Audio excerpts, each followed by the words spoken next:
Hi, everybody. This is a little video for the end of week one, and I'm coming just to answer some questions you may not have asked, although some of you have. So it's, week one is crazy, right? You've got all these classes, you've got all these syllabi you're supposed to look through. You probably have first assignments and textbooks to get, and just a lot of stuff to fit into a schedule in 1 week. And so I hope that your week has been smooth, but I bet it's been busy. So I've had a couple of comments and questions from folks, and I just like to answer some. So first of all, some of you have written to ask me, where is your discussion board? You've clicked the link on the course link menu on the left side of the Blackboard course, and there's nothing there for you. If you do not have a discussion board, my bet is that you have also not signed into your group. I think this class has so many students, and it's 65 to 70 students, and what I've done is I've literally divided you into 3 cohorts.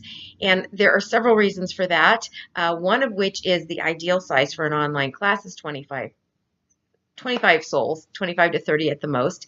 And that's because trying to work in a discussion classroom with so many people is almost unmanageable, not for me so much as for you. If you write something, it ends up at the, like way far away. People don't see it because they come 20 people later and they just don't even read that much. So by dividing you into smaller cohorts, I'm hoping that you will all actually get to know each other a little bit, interact with each other, and begin to be a little bit of an online learning community.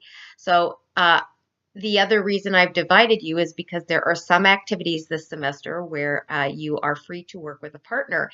And the way that I've divided you is by your own availability for that kind of activity. So you've probably read already, but maybe not. If you join Alpha Group, it's because your best available times are going to be during weekdays. Beta Group is for people who are best to do this sort of thing in the evening during the week, so Monday through Friday evenings. And then finally, Gamma Group is for folks who have more availability for this kind of thing on the weekend. So once you go to the group link, again on the Blackboard link menu in our classroom, and get in there and sign yourself into whichever of those 3 groups you want, you can go back to the discussion board link and you will see that the discussion board for your group is available to you. And it's unfortunately, it's like 2 or 3 links in you have to go to get to the discussion board, but I couldn't figure out how to make a shortcut there. Anyway, that's for next semester. Too much technology even for me, and I like it.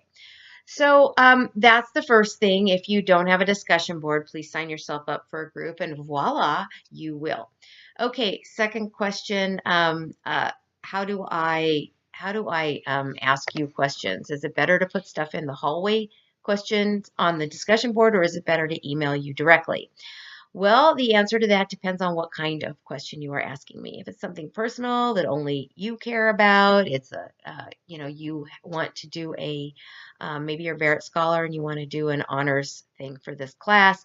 Not that many people care, so feel free to send me an email personally. But if you have a question like where is my discussion board, or any other question that other students would also probably want to know the answer to, put your question on the hallway conversation, and that way a lot of people will learn from your question.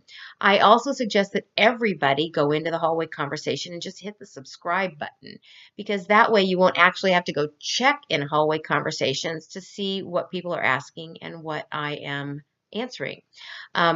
If you hit the subscribe button, and you can do that, by the way, in your group discussions also, whatever anybody posts will literally come to your email box, and you'll see what they posted, and then my answer will also come to your email box. And the reason that's convenient, especially in your discussion groups, is because you can decide, is this, actually, you can decide, is this something I want to comment on, because you'll see it there, and then you can just take the link right there and do it. But the other thing is, I think we get busy and sometimes we forget to go back to the discussion board.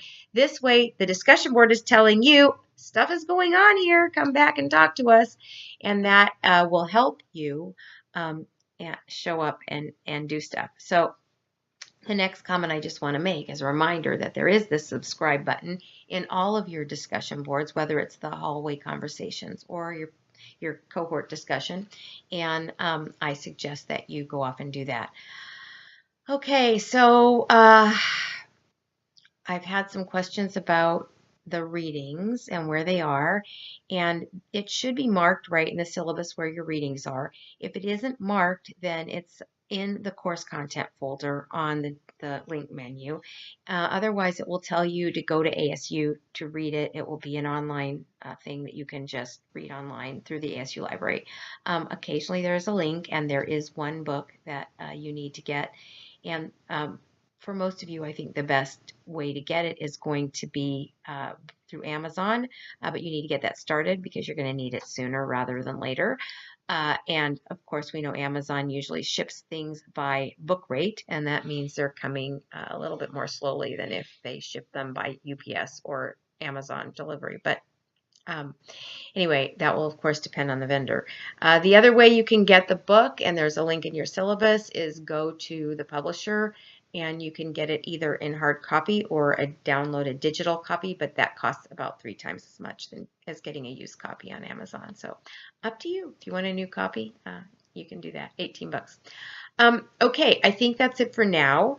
I hope that having Martin Luther King Day, both for the reason that we have the day, but also because the first week's always hectic, we'll give you an extra day this weekend to kind of take a breath and catch up.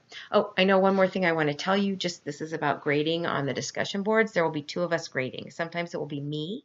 Sometimes it will be our wonderful TA, Rang. And sometimes we will grade after the week is over. And sometimes we will not grade. We will actually be participating with you a little bit in your discussion board. Just so you know, again, so many students, I cannot give a comment to everything everybody writes. It would be my 40-hour-a-week job. But how I decide when to comment and when not to basically has to do with how the conversation is going. I do watch the conversations. And and many times, one of the reasons for me to be quiet is because you guys are saying the things that I would have said anyway. And I don't want to inhibit discussion by me being the expert. You guys bring a lot of information, particularly in a volunteer management class. You guys have all been volunteers. Some of you have actually managed volunteers. And so there's a lot of information right in our classroom to share. And so I don't want to step in and always be the expert. You guys bring amazing information to these classrooms and teach me sometimes. So that's one reason. But if I see people going off on a tangent, or there seems to be some piece that you're missing as you're exploring a topic, I will step in with that information. So again, if you think about the flow that we're going to have in the discussion boards, stuff gets posted by Saturday, and then you need to come back and make your comments on your classmates' posts, whatever the specific directions are. But as a general thing, you will make your first post on Saturday unless the syllabus says something else, and then you will come back and work on discussing these topics with your students by Wednesday of the next week. And probably Rang and I will not actually do your grades until after Wednesday. Otherwise, we're coming through twice. So don't expect to see grades for week 1 until sometime during the middle of the week for week 2. And how fast we get to it will also be sort of dependent on our lives, but that will be the intentional schedule. Anyway, that's it. If you want to come visit me, I have office hours, and I'm just generally on campus all day Monday and Wednesday on the downtown campus. If you are not on the downtown campus, feel free to send me an email asking for office hours, and I will set something up. There will probably be some times when I set class office hours, and I will be on a certain place and let everybody know that if you show up here, I will be here at that time. But if you would like personal, it doesn't have to be about a problem. It could be about anything. It could be about, what kind of internship. I have a million contacts in the community if you want to discuss where you might go and so forth. Please feel free to check in with me for any reason whatsoever. I'd like to help. Have a great weekend. Enjoy Monday off, and I will see you on the board.